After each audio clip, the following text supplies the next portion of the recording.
Ahora vamos a hablar de la sociedad en esta Edad Media. La sociedad era una sociedad jerarquizada, organizada en estamentos. El principal era el rey, seguido de la nobleza y el clero, que eran grandes propietarios de la tierra y señoríos, y eran los estamentos privilegiados pero heterogéneos, es decir, formados por varios estamentos.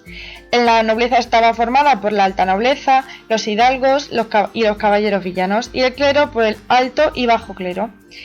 Seguido de la burguesía y el campesinado. La burguesía es un término que apareció en el siglo XI que denomina a un grupo no privilegiado, ya que pagaban impuestos, pero que consiguieron una cierta autonomía en el gobierno de las urbes y participación en las cortes. Y luego el campesinado, que eran los trabajadores que normalmente no eran propietarios y estaban sujetos a la dependencia de sus señores. Finalmente nos encontramos a los marginados y enfermos, que eran minorías religiosas y étnicas marginadas. Los judíos, mayoritariamente urbanos, y los mudéjares, que viven preferentemente en el campo. Ahora vamos a hablar de la Reconquista. Es muy importante que tengamos claro el concepto de Reconquista. La Reconquista es un proceso militar comprendido entre el año 718 y el 1492, que se da en la península ibérica, por el que los reinos cristianos del norte van arrebatando los territorios de los musulmanes del Al-Ándalus, hasta expulsarlos definitivamente de la península. Se caracteriza por ser un proceso lento en el que destacan las batallas de las Navas de Tolosa y Alarcos. Ahora vamos a centrarnos en las etapas que constituyen este proceso de reconquista. En cuanto a la primera etapa, desde las primeras escaramuzas de importancia, como la victoria cristiana en la batalla de Covadonga en el 722, se abre un largo periodo en el que los núcleos cristianos del norte consolidan su territorio y avanzan tímidamente hacia el sur. El reino asturiano alcanzó la línea del Duero en el año 910 y esto llevó a que Ordoño II trasladara a León el centro político del reino. A partir de entonces se comienza a hablar de reino asturleonés y después de reino de León. Ahora pasamos a la segunda etapa. Bien, aprovechando la debilidad musulmana tras el fin del califato y la disgregación de los reinos de Taifas, León y Castilla, rebasan la cordillera central y ocupan el Tajo. Posteriormente ocupan Toledo, que la ocupación del reino de Toledo significó la incorporación a su reino del territorio situado entre el sistema central y el río Tajo. Después, una vez que la invasión almohade supone un freno a la reconquista, el avance hacia el sur de los reinos cristianos se reactivó. Luego tenemos la tercera etapa, por la cual, tras la interrupción del avance con la llegada de los almohades, poco a poco Castilla y León consiguió dominar el Valle del Guadiana y parte de Sierra Morena. Este proceso culmina con la batalla de las Navas de Tolosa en 1212, una batalla muy importante en esta etapa, que abrió definitivamente el avance cristiano hacia el Valle Guadalquivir y Valencia. Por último, tenemos la cuarta etapa. La cuarta etapa consiste en una rápida ocupación del Valle del Guadalquivir por Fernando III el Santo y de Valencia y Baleares por Jaime I el Conquistador. Bien, por todos es sabido que es un poco complicado comprender la historia política de los reinos cristianos peninsulares y por ello voy a resumir o recapitular todo lo que he dicho anteriormente. Al avanzar la reconquista, Castilla se independizó de León. Portugal de Galicia y Aragón se expandió hacia el sur.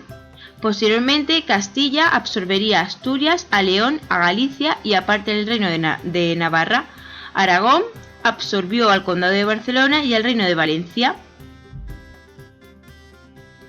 Una vez que se produce la unión de Barcelona y el reino de Valencia, pasamos a hablar de Corona de Aragón. Portugal se constituyó como un reino independiente en el siglo XII. Al final de la Edad Media, la península estaba repartida en 4 reinos cristianos: Castilla, Aragón, Navarra y Portugal, y el reino musulmán de Granada. Ahora vamos a ver un mapa para que nos quede un poquito más claro. Aquí podemos observar a Portugal, después tenemos aquí la corona de Castilla, la corona de Navarra, corona de Aragón y el pequeño reducto que queda del reino de Granada de los musulmanes.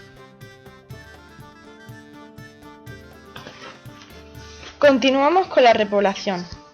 La repoblación es el proceso que sigue a la reconquista militar y consiste en la ocupación territorial y la explotación económica de los territorios conquistados. Hay distintas formas de ocupación. Empezamos con presura o apriso, en la repoblación del Valle del Duero o en la Planta de Vic, que eran zonas casi desérticas. Los campesinos, dirigidos por un noble o clérigo a veces, ocupaban de forma libre la tierra, aunque el rey después sanciona esta legalidad de la propiedad. Esta repoblación genera una sociedad de campesinos libres basada en la pequeña propiedad. Estos campesinos se hallan comprometidos en la defensa militar de la tierra conquistada, como fue el caso de los campesinos villanos castellanos.